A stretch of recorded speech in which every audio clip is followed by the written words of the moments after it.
Last week was the first anniversary of Russia's attack on Ukraine. People in Ukraine are suffering from many crimes and violations of human rights done by Russian occupation forces. Czechia supports Ukraine and its brave people in this battle. We have welcomed hundreds of thousands of refugees and will continue to help Ukraine as needed.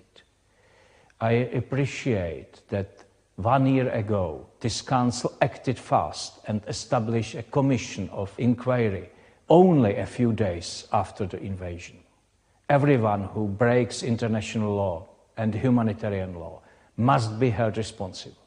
I am sure that the Commission will help us achieve this common goal. We must not forget that the attack on Ukraine is making the human rights situation much more difficult also in Russia, where repressions are growing. We are pleased that the Council established a mandate of a special rapporteur to monitor the conditions in the country.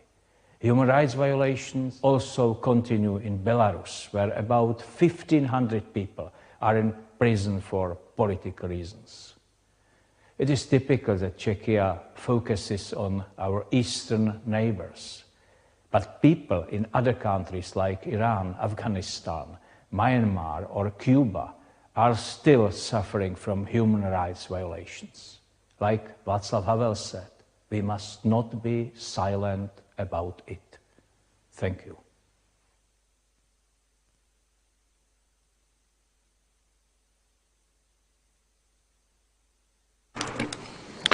Thank you, Mr. Prime Minister. And now it's an honor and pleasure to invite the Prime Minister of Yemen to the podium, Mr. Main Abdulmalek Said.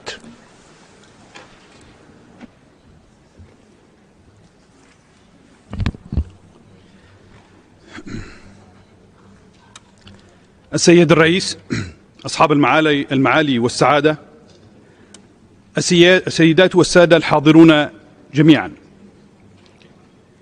إنه لو شرف لي أن أكون معكم مجددا في الجزء الرفيع المستوى للدورة 52 لمجلس حقوق الإنسان، ونتمنى لكم النجاح وأهنئكم جميعا بالذكرى 75 لصدور الإعلان العالمي لحقوق الإنسان، الذي يعتبر وثيقة تاريخية وأساسا للجهود الدولية في وضع المعايير والسكوك الدولية القائمة لحقوق الإنسان.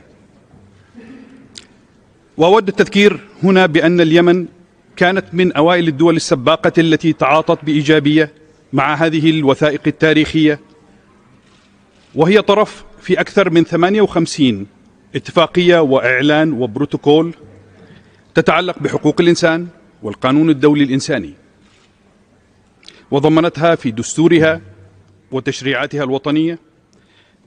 وانطلاقا من ذلك تضع الحكومة مبادئ وقوانين حقوق الإنسان على رأس أولوياتها، خاصة في ظل الحرب التي أشعلتها وتستمر في تأجيجها ميليشيا الحوثي الإرهابية. إن موقفنا في الحكومة هو أن صون حقوق الإنسان وحمايتها جزء أساسي من التزاماتنا أمام شعبنا بسلام عادل ومستدام ينهي سياق الحرب ويعيد الأمن والسلام لليمن. سيدات والسادة، 8 سنوات من الحرب التي فرضتها علينا ميليشيا إرهابية انقلبت بقوة السلاح وبدعم إيراني على السلطة الشرعية، شهدنا فيها تراجع الحقوق المكتسبة التي حققتها الدولة والجمهورية والديمقراطية في اليمن على مدى أكثر من 6 عقود، والتي استبدلتها الميليشيا بحالة من الإرهاب والقتل والقمع للحريات، ومحاولة فرض نظام عنصري طائفي دخيل على مجتمعنا اليمني، وتفخيخ التعليم وعقول النشء والشباب بأفكار إرهابية متطرفة، واستهداف الحقوق والحريات التي كفلها النظام والقانون خاصة النساء، وابتداع شروط تقييدية لسلبها في الحق في التعليم والعمل. وللأسف إننا أمام ميليشيا لا تؤمن بالسلام، بل تعمل على تغذية العنف والصراعات وتجاربنا معها طويلة. كانت الأمم المتحدة والمجتمع الدولي حاضرة معنا في كافة التفاصيل، وشهد كيف أفشلت كل اتفاق يهدف إلى إنهاء معاناة الشعب اليمني ويحفظ حقوقه، وآخرها اتفاقية الهدنة الإنسانية برعاية أممية، والتي لم تنفذ الميليشيا أي من التزاماتها المنصوص عليها في الاتفاق حتى أسقطته في أكتوبر الماضي. لقد انتهكت هذه الميليشيا كل المواثيق والأعراف القانونية والأخلاقية ومبادئ حقوق الإنسان، وعلى سبيل المثال استخدام التجويع كسلاح لإخضاع المجتمع ونهب المساعدات الإنسانية، وتطويع القضاء كأداة سياسية لإرهاب كل من يعارضها، وأصدرت ونفذت أحكام إعدام بحق أبرياء مختطفين من سياسيين وحقوقيين وصحفيين وأكاديميين وغيرهم، وهجرت المواطنين من منازلهم حتى أضحى في اليمن أكثر من 4 ملايين نازح داخليا، وحولت البلاد إلى أكبر حقل ألغام في العالم، إضافة إلى تفخيخ التعليم بأفكار إرهابية متطرفة وتجنيد الأطفال واستخدامهم كوقود للحرب ضد الشعب اليمني، وعمدت إلى نشر الجهل والتضليل، وذلك من خلال حملاتها العدائية ضد اللقاحات مثل لقاح كورونا وشلل الأطفال والحصبة، حتى شهدنا عودة أمراض وأوبئة كنا قد تجاوزناها منذ عقود، ومنها شلل الأطفال. كل ما ذكرته هو جزء من الصورة المأساوية في مناطق سيطرة الميليشيا الحوثي، فإن لم يكن هذا هو الإرهاب فبماذا نصفه؟ لذا كان قرارنا ونتيجة لهذه الممارسات تصنيف الميليشيا الحوثي كجماعة إرهابية، ونكرر دعوتنا لكم لتصنيفها وتسليط الضوء على طبيعتها كأحد أدوات الإرهاب التي يهدد اليمن والإقليم والأمن والسلم الدولي. السيدات والسادة، المأساة الإنسانية هي أحد أعراض انقلاب الميليشيا المتطرفة على السلطة الشرعية بقوة السلاح، وتحدي إرادة المجتمع اليمني والدولي في السلام. لذا كانت رؤيتنا ولا تزال أن معالجة الجذر الحقيقي للأزمة والمتمثلة في استكمال انهياء الانقلاب واستعادة الدولة والنظام والقانون والحقوق والحريات هو السبيل لذلك. وأكرر لكم ما قلت في خطابي من على هذا المنبر في عام 2019 أن جوهر السلام يتحقق في استعادة الأوضاع القانونية والدستورية التي تحفظ للأفراد والجماعات حقوقهم وحريتهم وكرامتهم، وأن كل اتفاق لا يتأسس على قاعدة الالتزام بالدستور والقانون واحترام حقوق الإنسان والقوانين والقرارات الدولية هو تسوية على حساب الشعب والمواطنين، وهو في خلاصته مكافأة لنهج استخدام العنف لتحقيق مكاسب سياسية وانتهاك القوانين وحقوق الإنسان. سيد الرئيس، حاضرون جميعا، تولي الحكومة اليمنية ملف حقوق الإنسان اهتماما خاصا، وترى أن المدخل الأساسي لمعالجة انتهاكات حقوق الإنسان يتم من خلال استعادة عمل مؤسسات الدولة وسلطاتها وفقا لضوابط القوانين الدولية والمواثيق، وتفعيل آليات الرصد والمحاسبة، وتمكين القضاء والنيابات واللجنة الوطنية للتحقيق في ادعاءات انتهاكات في حقوق الإنسان. ولتحقيق ذلك تبذل الحكومة جهودا مستمرة في هذا الملف الهام، وبيشكل ذلك أولوية. إنني في الختام أتوجه إليكم باسم الإنسانية أن تنظروا إلى ما يجري في اليمن بعين العقل وقلب الإنسان، فنحن نواجه ميليشيات متطرفة لا تؤمن بالديمقراطية والسلام، بل لا تؤمن أصلا بالمجتمع الدولي ومنظومته الحقوقية، وقد أثبت الواقع أن هذا الأمر بشكل لا يساوره الشك. وشكرا.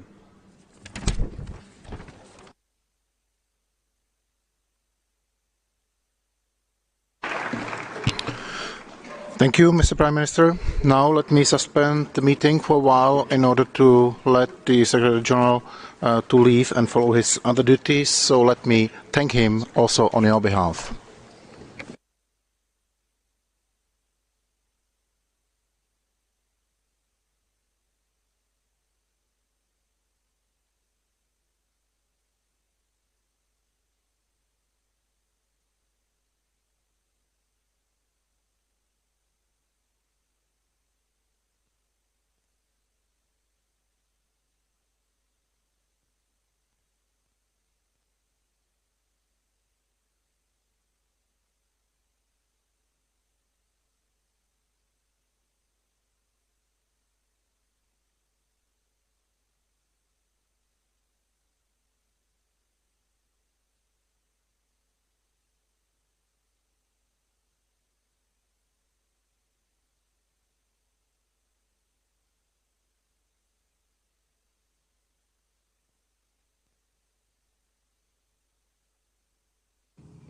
Mr. President.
We will now continue the high-level segment, and let me invite the Deputy Prime Minister and Minister for Foreign Affairs of Kazakhstan, Mr. Mukhtar Tiluberdi, through video message. President, dear High Commissioner, Excellencies, ladies and gentlemen, at the outset, allow me to congratulate you, Ambassador Václav Balik, on your election as the President of the Human Rights Council. I am convinced that you will lead this Council with utmost diligence as it continues its important work. I would also like to take this opportunity to commend the work of the High Commissioner, his office, and Human Rights Council former presidents with their bureaus in ensuring the continuation of the Council's work during this challenging time. As we celebrate two significant milestones in the field of human rights this year, the 75th anniversary of the Universal Declaration of Human Rights and the 30th anniversary of the Vienna Declaration and Program of Action, it's critical to come together to address our most pressing challenges. Excellencies, ladies and gentlemen, Kazakhstan fully stands for the rule of law with the UN Charter as one of the cornerstones of the international multilateral system. Tireless efforts have been made by Kazakhstan last year to further strengthen the promotion and protection of human rights and to build a democratic society on the basis of President Tokayev's political reform packages. Kazakhstan has taken a course of further democratization and liberalization.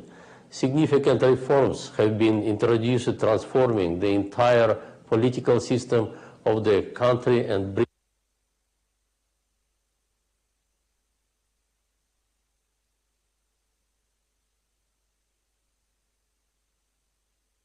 a course of further democratization and liberalization. Significant reforms have been introduced, transforming the entire political system of the country and bringing tangible social economic changes. On February 7 this year, Kazakhstan signed the optional protocol to the Convention on the Right of the Child on a communications procedure. This step reaffirms Kazakhstan's commitment to ensuring the right of child and enhancing legal protection of children. It's another example of the transformations taking place in Kazakhstan, along with the ratification of the second optional protocol to the International Covenant on Civil and Political Rights on June 24, 2022. In addition, the National Fund for Children will be established to ensure the well-being of Kazakhstan's younger generation. From 1st of January 2024, 50% of annual investment income of the National Investment Fund will be allocated to special saving accounts for children until they reach the age of 18. Furthermore, the initiative of President Tokayev, the government is for the first time introducing the National Youth Development Index to create conditions for the development of young people to fully participate in the decision-making process and development of the country. Together with the countries of Central Asia and Mongolia, and with the assistance of the ICDP, we are working to declare our region as the world's first death penalty-free region. Our shared respect for the right to life and peace is reflected in the fact that Central Asia and Mongolia is already a nuclear weapon-free zone. Mr. President, last year Kazakhstan held a referendum on amending the constitution to implement the reforms initiated by President Tokayev. The amendments aim to consolidate the final transition from super-presidential form of government to a presidential republic with influential parliament and accountable government. The constitutional reform significantly strengthens three pillars of power, enhances the system of checks and balances, and increases local governance. Protection of the constitutional rights of citizens is a main priority. As a result of the reform, the Constitutional Court has been created, which began its functions on January 1st this year. Now, citizens can directly apply to the Constitutional Court to protect their rights. It's an important step towards building a legal system based on the rule of law in the new and just Kazakhstan. Furthermore, the constitutional amendments have enshrined in the Constitution the legal status of the human rights ombudsperson. As part of the constitutional reform, the procedure for registering political parties has been greatly simplified. In particular, the registration threshold has been reduced fourfold from 20,000 to 5,000 members, while the threshold for parties to enter the lower chamber of parliament has also been reduced from 7 to 5%. The inclusiveness of the electoral process is ensured through the legal introduction of 30% quota for women, youth, and persons with special needs in the distribution of the mandate of the MPs. All these institutional changes will strengthen political competition and ensure the openness of the political system. On March 19th this year, parliamentary elections will be held in Kazakhstan. One of the main differences of the upcoming election in comparison to the previous ones is the use of mixed majority proportional model for the lower house of parliament. Now, 70% of MPs will be elected proportionally from political party lists, and the 30% by majoritarian rule from single-member districts. This system will ensure the entire spectrum of views and opinions of voters will be covered. Mr. President, Kazakhstan has entered in the second year of its membership of the Council as trustworthy and reliable partner. We are determined to continue our work in the most constructive and positive manner.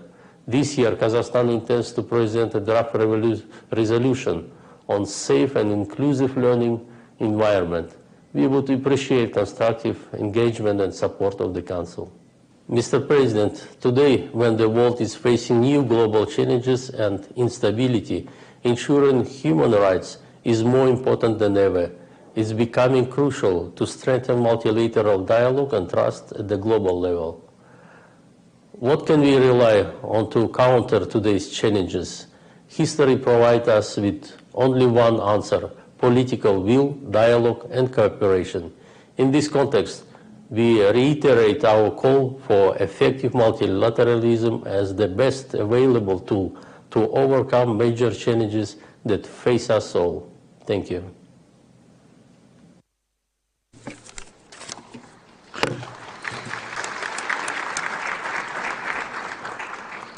Thank you, Mr. Deputy Prime Minister. Now let me invite the first Deputy Prime Minister and Minister for Foreign Affairs of Serbia, His Excellency, Madam Ivica Dacic.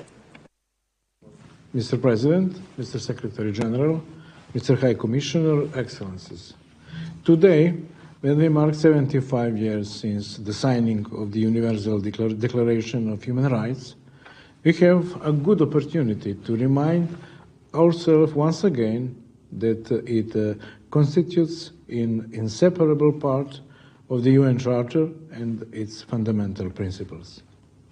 Only if we ensure the equality and full rights of every individual will we be able to unlock the full potential of all of us.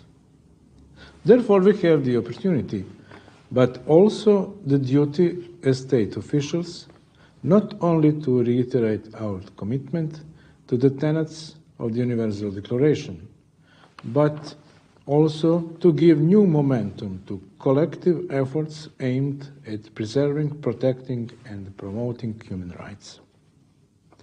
It is a sad fact that in the 21st century, we continue to face violations of basic human rights everywhere in the world. For Serbia, it is certainly the most painful that we are facing such cases in none other than our southern province. In Kosovo and Metohija, the provisional institutions of Pristina systematically prevent the right to a dignified, safe, and secure life of Serbs and other non-Albanian population. There are numerous examples of this that testify that the non-Albanian population in Kosovo and Metohija, just because of their different national and religious affiliation, faces on a daily basis the restriction of freedom of movement, the denial of basic civil rights, and the discrimination in all segments of life. The current unbearable situation caused by the national and ethnic intolerance of the current Albanian leadership in Pristina is best illustrated by the fact that, according to UNHCR data, out of the total number of over 200,000 internally displaced Serbs and non-Albanians, the percentage of returnees is below 2%. I will remind you that Serbia is among the countries with the largest number of internally displaced persons in Europe, and that it was a body of the United Nations, the Security Council, with Resolution 1244, that set sustainable conditions for the return of internally displaced persons to Kosovo and Metohija as the primary responsibility of the international presence and the provisional institutions of self-government in Pristina. At the same time, Serbia has been pointing out in international forums for many years that persons in long-term displacement need to be given the right to choose between local integration and the return to their place of origin, which applies to both refugees from Croatia and Bosnia and Herzegovina, and internally displaced persons from Kosovo and Metohija. Along those lines, Serbia has also submitted its comments in the process of drafting the UN Secretary General's Actions Agenda on the Internal Displacement, published in June 2022, and we expect the competent bodies to continue to contribute to finding a permanent solution to this issue. Serbia is committed to avoiding politicization, to an objective and non-selective approach to the issue of human rights, as well as to the provision of assistance to UN member states in promoting human rights capacities. The importance that Serbia attaches to the field of human rights is reflected in continuous effort being made to enhance the national legislation in this area. In accordance with the practice of active cooperation with the Human Rights Council, Serbia has issued a standing invitation to special procedures. At the end of the 2022, the Special Rapporteur on the promotion of truth, justice, reparation and guarantees of non-recurrence visited Serbia, and preparations have been underway for the visit of the Special Rapporteur on the promotion and protection of the right to freedom of opinion and expression, which is planned for the end of the March.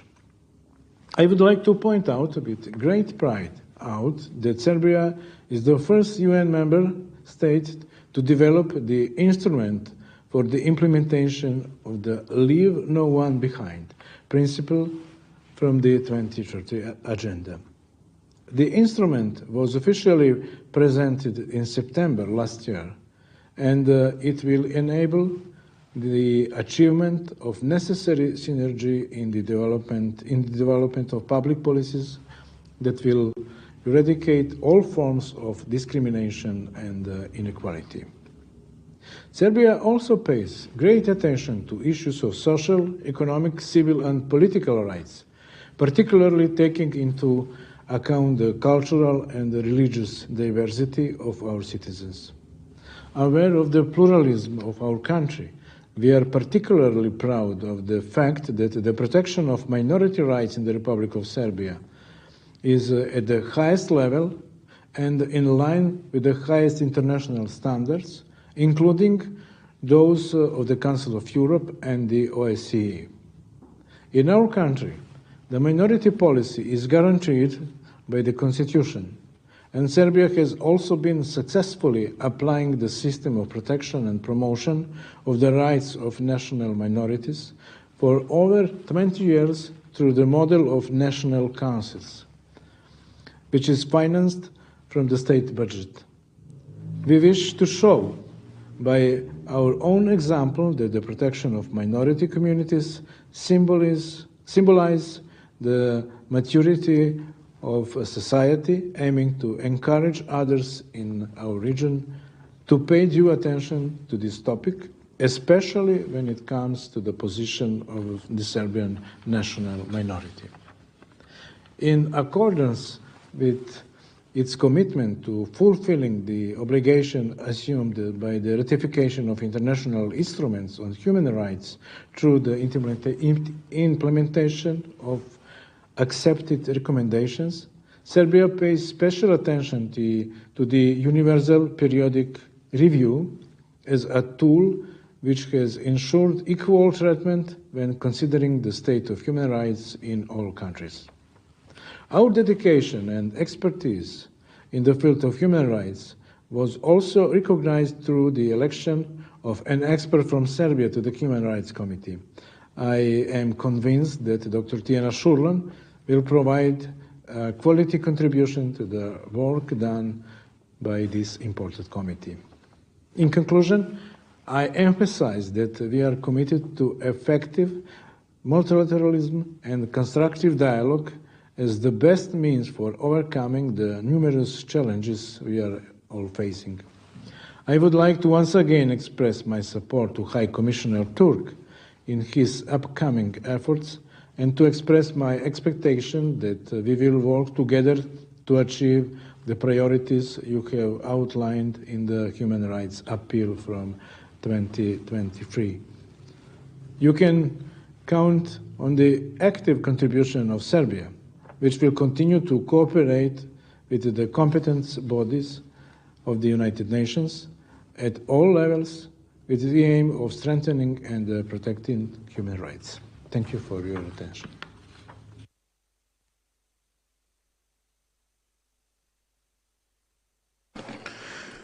I thank you, Mr. First Deputy Prime Minister. Now we will hear another video message delivered by Don Pramudwinai, Deputy Prime Minister and Minister for Foreign Affairs of Thailand. President, High Commissioner, Excellencies, distinguished delegates.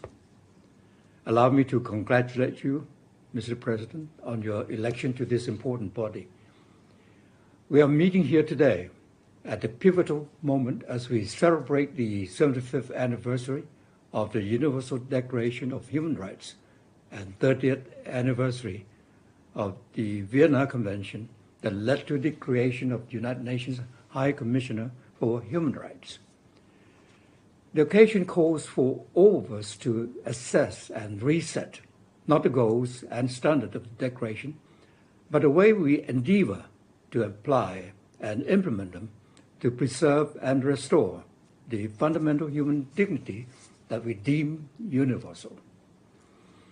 To do so, we need to address the root causes of the degradation of human rights situation around the world. There are three main formidable foes to human rights: wars, internal political and economic strife, and a triple planetary crisis. The most worrisome reality is the fact that these foes have been spreading around the world, both in intensity and complexity. The advent of social media has somehow exacerbated the binary mentality and the my way or the highway attitude, the unfound sense of entitlement, culture of impunity, and the tyranny of a few. The challenges, both old and new, conventional and unconventional, require us to think more progressively and innovatively how to bridge the growing disconnection between standards and reality while resisting the temptation to take measures and actions that could render us part of the problem, not the solution. Equal worth of every person is the core driver of our work. Such worth is blind to any political, financial, economic, social, and racial views. It entails equitable access to opportunities.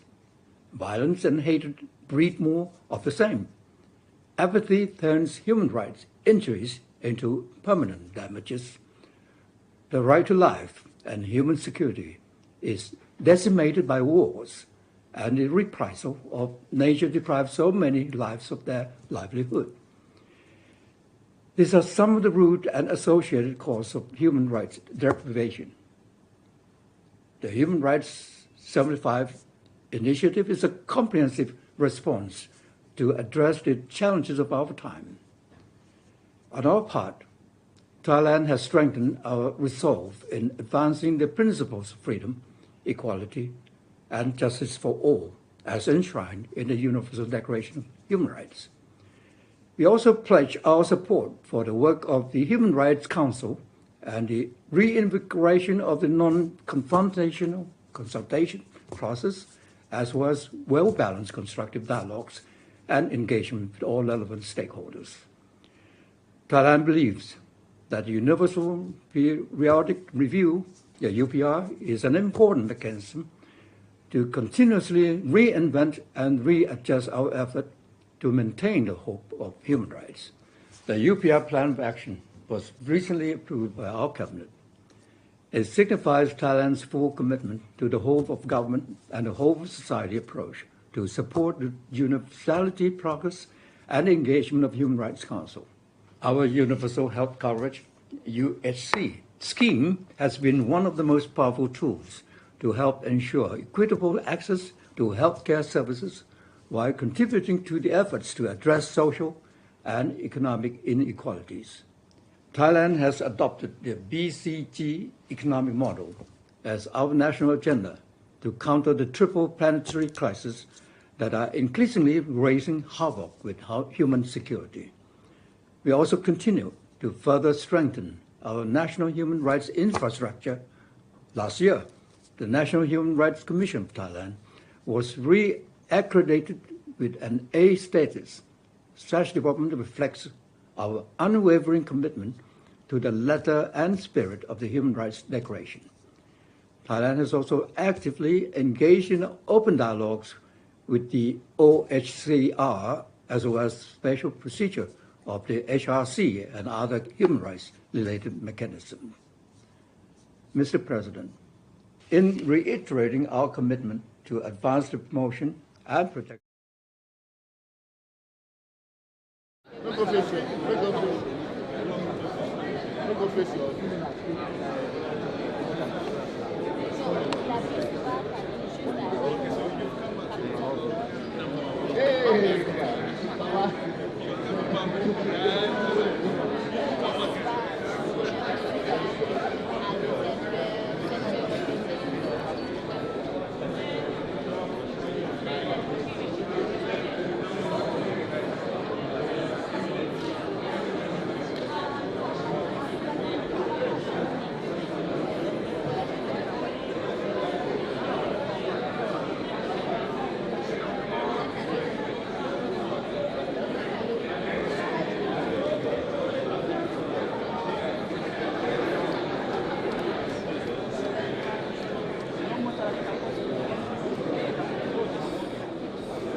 Good morning, distinguished observers. Good morning, distinguished observers. Please kindly take your seats. Please kindly take your seats. The event is about to start. Thank you. Thank you. Please.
Your charger.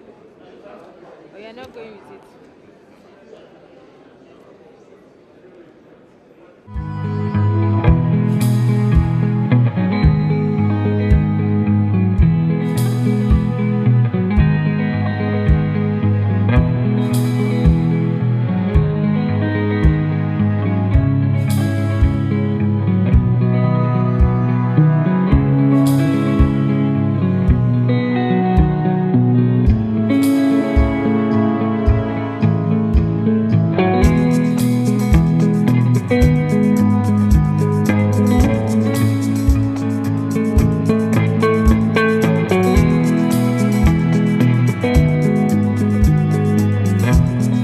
Region and the world in women participation in politics, with 30% of its National Assembly deputies being women. As a lower middle income country, Vietnam stands among the countries with high Human Development Index, with a jump of 5 steps from 2015 to 2021. These provide a solid foundation for us to further improve the lives of people as we work to realize our vision and aspiration of becoming a modern, industrialized country by 2045.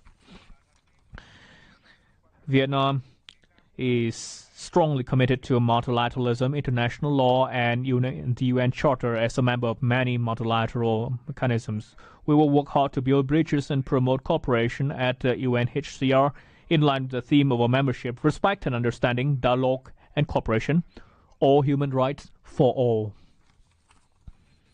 Allow me to elaborate in this spirit.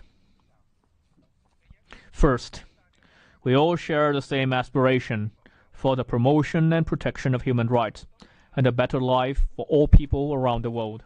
At the same time, each country and each region may adopt a different approach suitable to their particular circumstances, history, political system, culture, socio-economic conditions. It is therefore vital to understand and respect the particularities and seek commonalities instead of politicization, imposition, or interference. Second, no country can single-handedly tackle issues of global proportion today. Dialogue and cooperation based on adherence to international law and the UN Charter are the best way for all countries to seek a common voice, identify priorities, share resources, and together deliver on the goals and targets under the 2030 Agenda for Sustainable Development and related climate commitments, while leaving no one behind in the developmental process. Third, all human rights are universal, interrelated, and interdependent, forming a unified whole. This requires a comprehensive approach. We must pay further attention to ensuring better enjoyment of the most essential and fundamental rights, such as the rights to peace, to development, to education, healthcare, employment, non-discrimination, and the promotion of social justice. Fourth, the Human Rights Council needs to play a central role in the promotion of dialogue in the spirit of constructive engagement, equality, and effective cooperation among nations, and on the basis of mutual respect and understanding. An effective, active, objective, harmoniously diversified, non-politicized, and non-divisive council shall be the nucleus to hold the international community together. With this in mind, Vietnam proposes that the Human Rights Council adopts a document to reaffirm the values of and our commitment to the Universal Declaration of Human Rights and the Vienna Declaration and Program of Action. This will be a concrete and meaningful action to commemorate the 75 years of the Universal Declaration of Human Rights and the 30th anniversary of the Vienna Declaration and Program of Action. We share the sentiments of the Secretary General of the UN that all countries need to make efforts to establish a new social contract centered around the people for its policies and actions, and create an opportunity for developing countries to speak their voice. Bearing high conscientiousness and resolve of a member of the Human Rights Council, Vietnam will contribute with the utmost sense of duty to the work of the Council for a better future for all mankind. Thank you for your kind attention.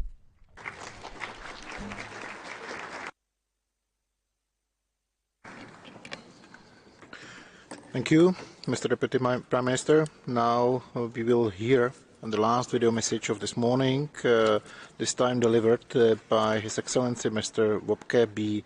Hoekstra, Deputy Prime Minister and Minister for Foreign Affairs of the Netherlands. Ladies and gentlemen, dear colleagues and friends, as we meet here today in the shadow of the one-year anniversary of the illegal invasion of Ukraine, it is painfully apparent that human rights are under severe attack. Clearly in Ukraine, which is witnessing rape, deportation and child abductions. In Russia, where the repression of civil society and independent media is unfortunately almost complete. And in so many other parts of the world. And this is a time that calls on all of us, not to stand by in silence, but to speak out. Speak out in support of the international order, in which all countries are treated as equals and might is not right. Speak out in support of the universal values, rights and freedoms as set out in the Universal Declaration of Human Rights, written 75 years ago and still so very relevant today. And that is precisely why the Human Rights Council is so very important, as the world's main forum for protecting and promoting human rights. A forum not only for dialogue and discussion, but also for action. So it is with pride that we announce our candidacy for election to the Council for the term of 2024 to 2026. And we do so knowing that membership is and should not be a free ride, and knowing that it requires us to invest in this role and show backbone by speaking out about human rights violations, sure in the knowledge that nothing will change if we do not stand up for what we believe in, by looking critically also at our own country, because no country has a perfect track record. It is and it will remain always work in progress. And by engaging with each other and reaching out in a spirit of openness, by conducting a constructive, equal dialogue, and by working together. Realizing that working together is the only way to understand each other and move forward. We're very grateful for all the Council's impressive collaborative endeavors, and we want to encourage countries, large and small, to seek election to a seat on the Council. We want the Council to remain fit for purpose. In our vision, the Human Rights Council must protect the human rights of all people, everywhere and at all times. And this means preventing violations and providing assistance, and conducting independent investigations. And we want every member to champion human rights. Human rights can never be optional for any state. And that is why we should always speak out about violations and abuses. Human rights cannot be optional, as they are interlinked and indivisible, be they political, civil, social, or economic rights. And they cannot be optional because they apply to each and every one of us. And that is why we must ensure that women and the LGBTQI community can exercise their rights to the full. That is why we must ensure journalists and human rights defenders can do their work without fear. And that is why we have to strive for accountability, an issue that is very close to our hearts in my country, and close to my own heart. And that is why the Kingdom of the Netherlands wants to be your partner in promoting and protecting human rights.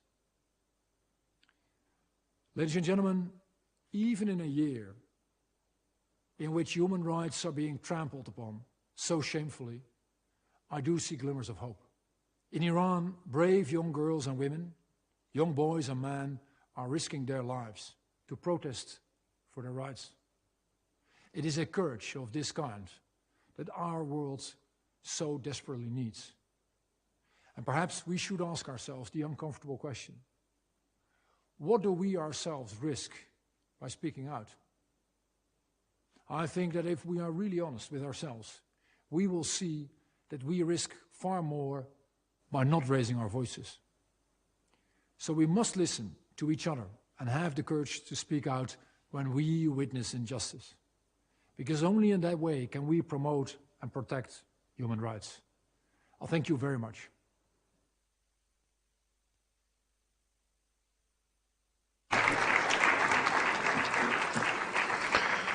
I thank you. Now let me invite to the podium His Excellency Mr. Julio Cesar Ariola Ramirez, Minister for Foreign Affairs of Paraguay. Sir, please.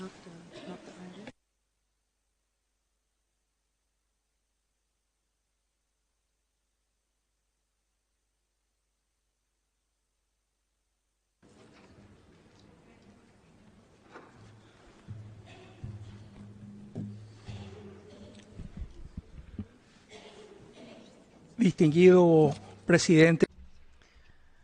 Distinguished President of the Human Rights Council, permanent representatives, Your Excellencies, ladies and gentlemen. It is a very great honor for me to address the Human Rights Council in order once again to state the commitment of the Republic of Paraguay to promoting human rights, international law, and our full commitment to the multilateral system. Multilateralism is the best tool that we have in order to build the consensus that we need to solve the common problems besetting humanity, to solve divergences, differences, and confrontation, and we need to respond to these challenges with more and even more multilateralism. In the times that we live now, we see that resorting to threats and use of force against sovereign states have not disappeared. In this respect, strengthening the universal human rights system is crucial to prevent conflicts. And all of this legal and institutional framework was established in order to build peace. It's only by following it that we will honor our promise to preserve future generations from the scourge of war and untold horrors, maintaining security and peace and making progress towards development for all our peoples. Your Excellencies, the participation of the Republic of Paraguay in the Council is a very clear testimonial of our will to tackle the very complex challenges that know no borders together: poverty, climate change, pandemics, transnational organized crime, and migration. And that's just to mention a few of the challenges. For this reason, before this Council, we have presented the resolution creating the mandate of the Special Rapporteur on the promotion and protection of human rights and climate change. In this framework, we make a call for a recognition of the special challenges that are faced by landlocked developing countries. They need appropriate financing of mitigation and adaptation policies pursuant to the principle of common but differentiated responsibilities. We also work to strengthen the global health framework to make sure that we are better prepared for future emergencies. And in order to do this, we actively participate in negotiations within the WHO as members of the Executive Board, defending the principle of equality as a cross-cutting principle. Furthermore, Paraguay will continue to promote and support initiatives which focus on eradicating poverty, focusing on the most vulnerable, aiming to strengthen the implementation agenda. In this framework, we will continue to focus on national implementation mechanisms and follow-up reports, not just through the presentation of resolutions, but also by bringing technical cooperation based on the experience of our national mechanism, the Simore Plus.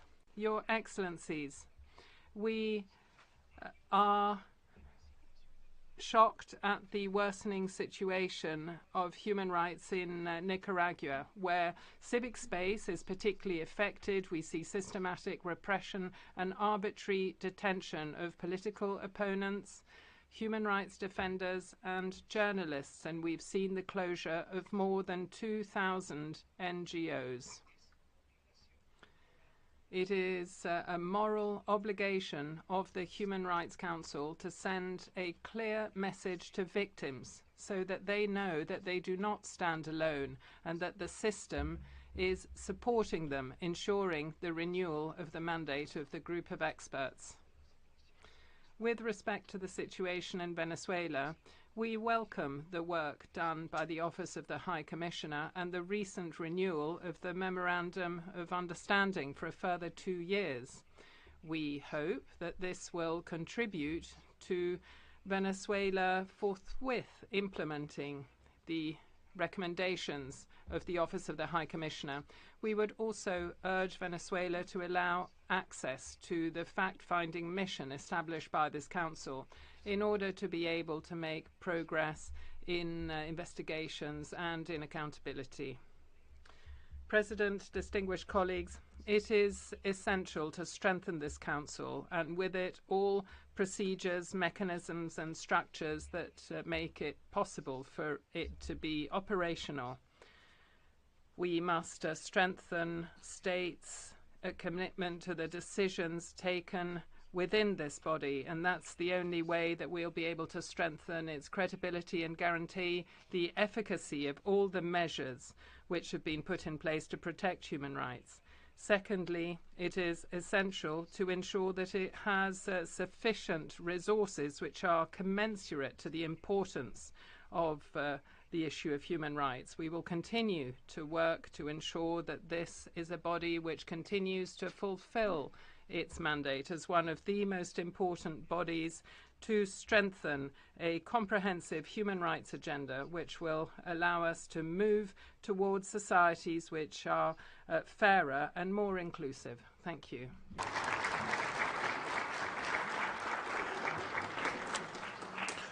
Thank you, Mr. Minister. Now let me invite to the podium Tanaist, Minister for Foreign Affairs and Defence of Ireland, His Excellency Mr. Michael Martin.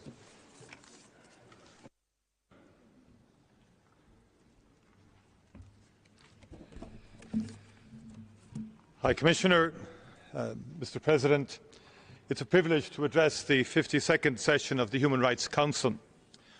The illegal and unjustifiable actions of Russia in the past year have demonstrated the need for an effective multilateral system and of upholding the rules-based international order. The Commission of Inquiry established by this Council has found that violations of human rights and international humanitarian law, as well as war crimes, have been committed during the conduct of hostilities in Russia's aggression against Ukraine. The international community must continue to condemn such actions and progress efforts to hold those who breach international law to account.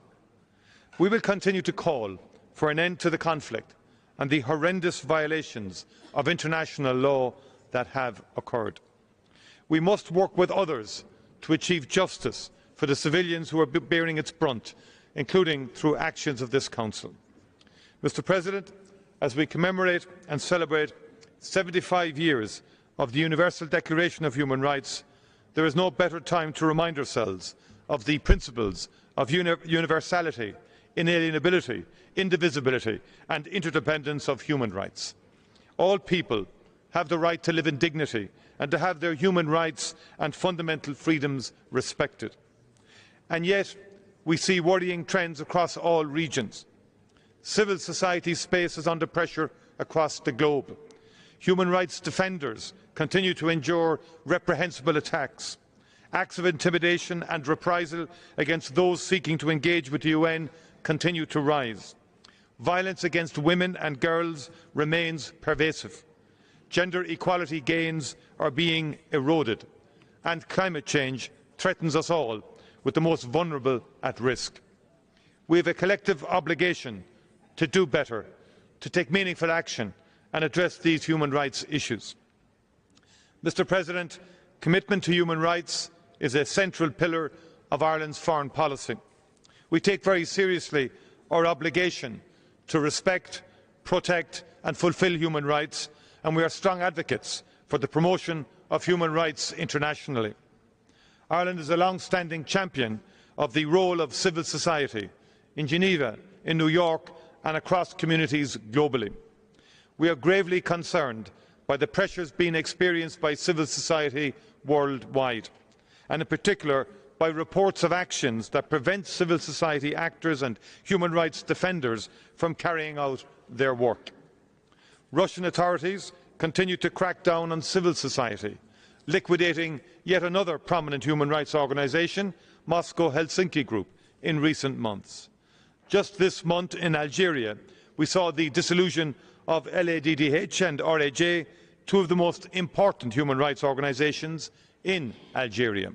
In Cambodia, one of the last independent media outlets in the country, Voice of Democracy, was recently stripped of its licence to broadcast.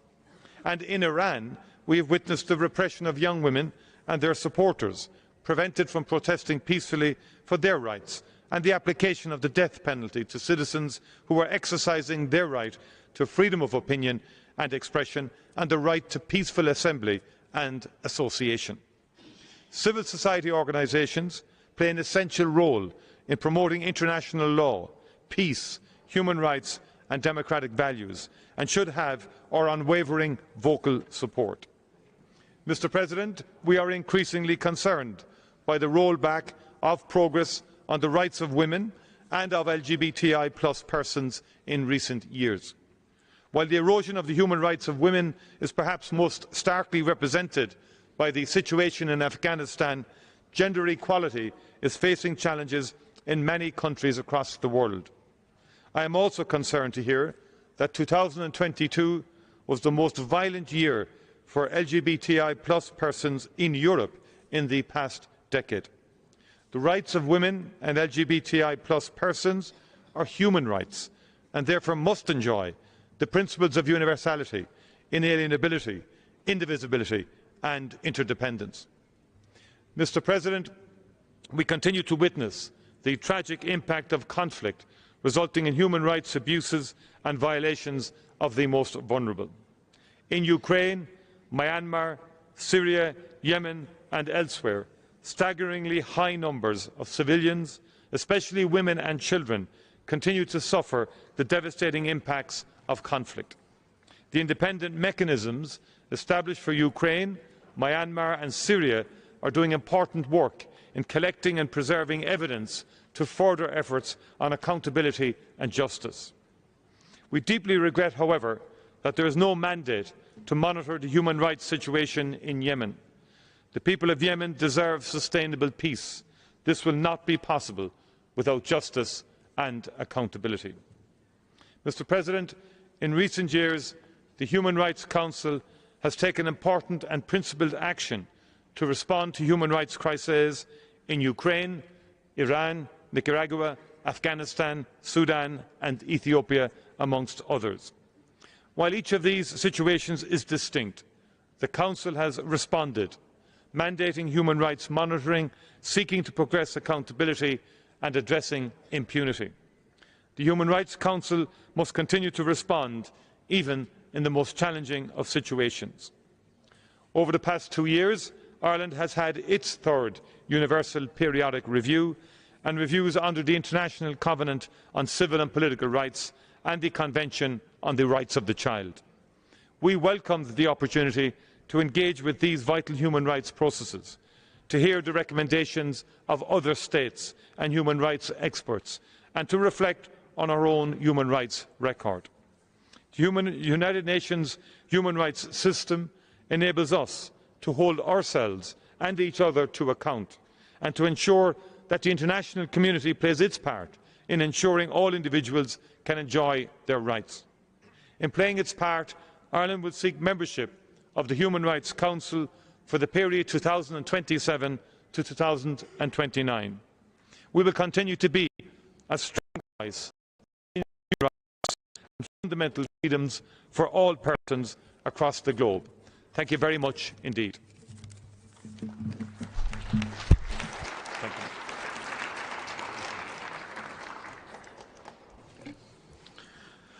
Thank you, Mr. Minister. Now let me invite Her Excellency Madam Antonia Urijoya Noguera, Minister for Foreign Affairs of Chile.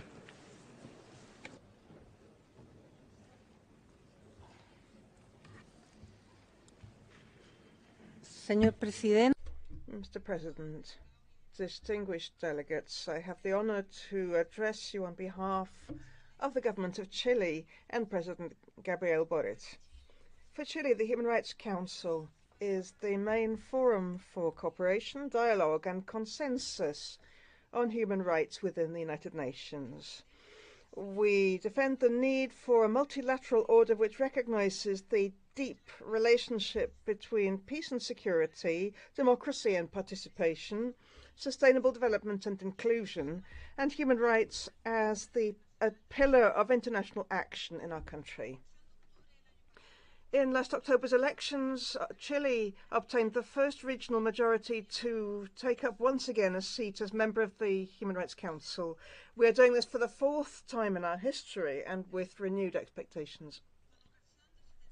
On this 75th anniversary of the Universal Declaration of Human Rights, allow me to recall the role played by the Chilean diplomat Hernan Santa Cruz, who was part of the drafting committee for that instrument, which is the nucleus of the international human rights system. And it is no coincidence that Chile's former president, Michelle Bachelet, played an important role as High Commissioner for Human Rights until last year. President, Chile recognizes the responsibility that is involved in being a member of this important body in this very pressing context for our country. In 2023, we will commemorate the 50th anniversary of the coup d'etat, which overthrew the government of President Salvador Allende and set up a dictatorial regime, a dark period in our history where there were gross violations of human rights and where deep scars were left on our country. During the dictatorship, international cooperation and the support of international bodies were crucial in helping our countrymen who were in need and bringing pressure for the restoral of democracy. During the transition, this support was very important in strengthening our democratic and human rights institutions, which were very weak at the time.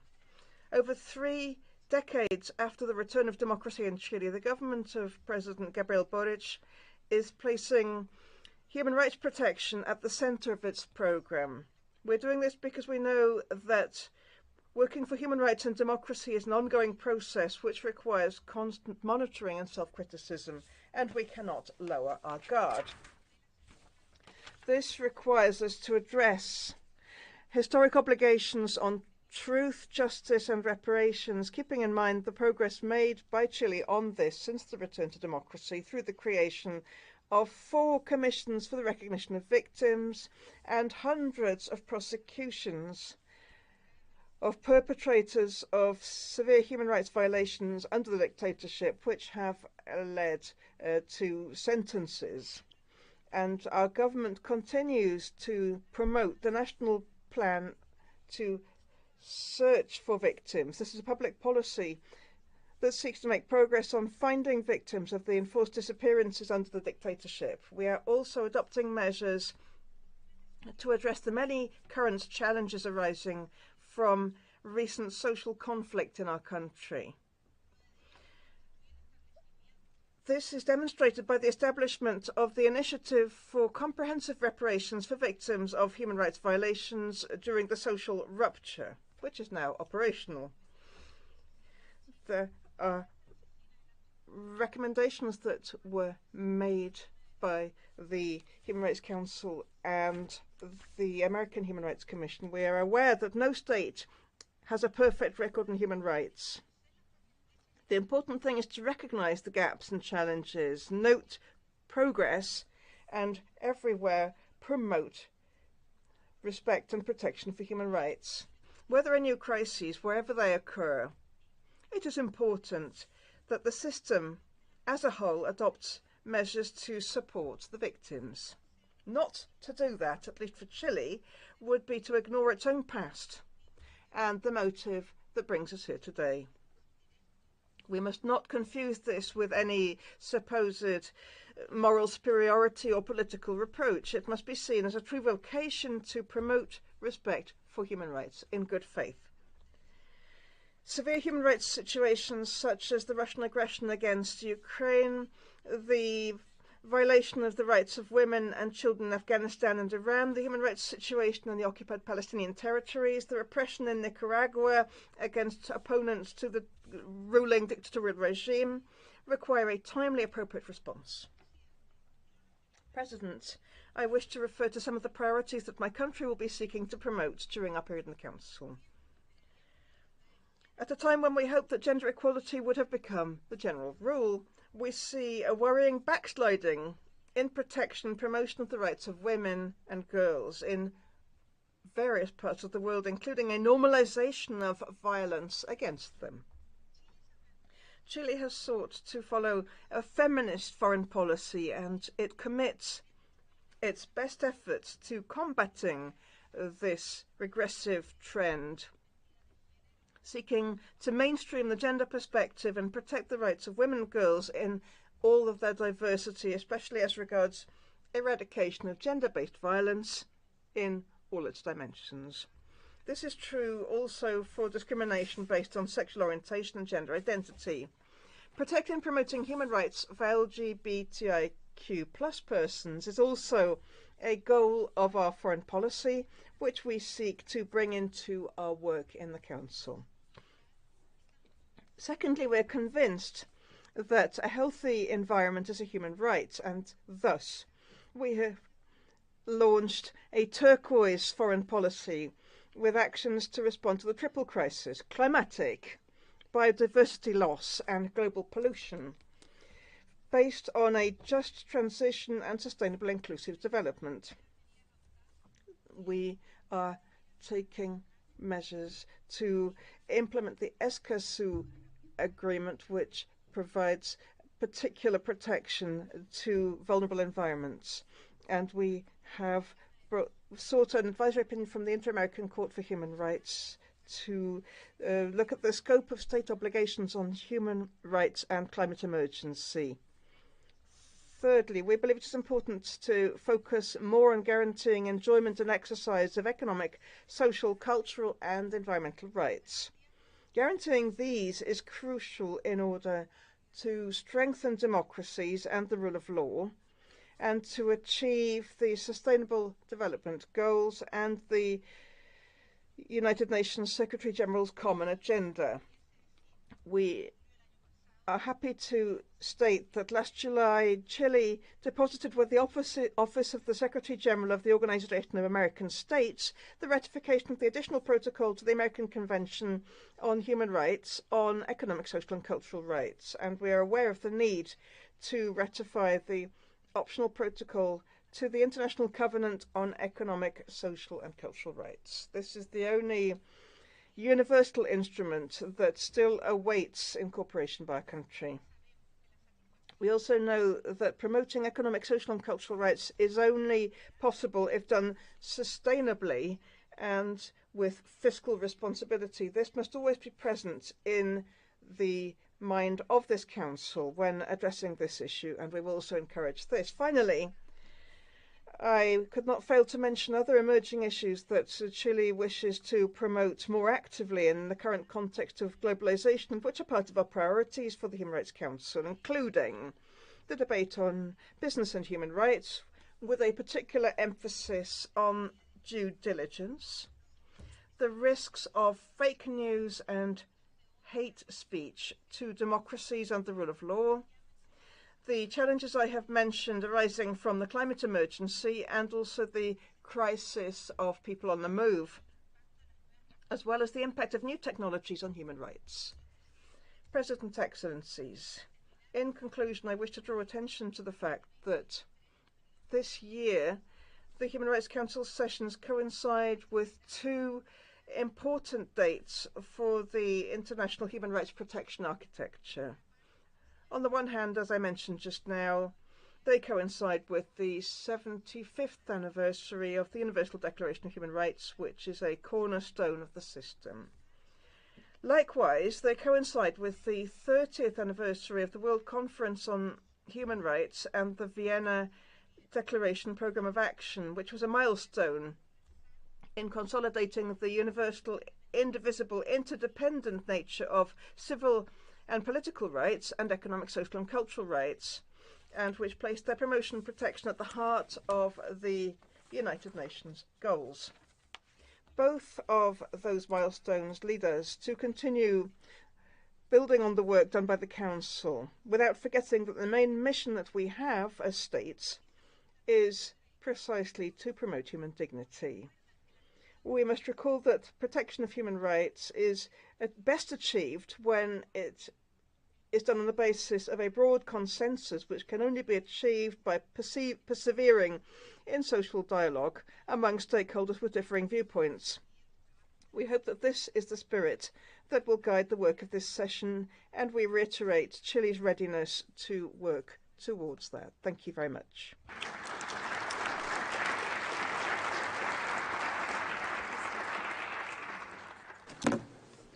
Thank you, Madam Minister. Now let me invite His Excellency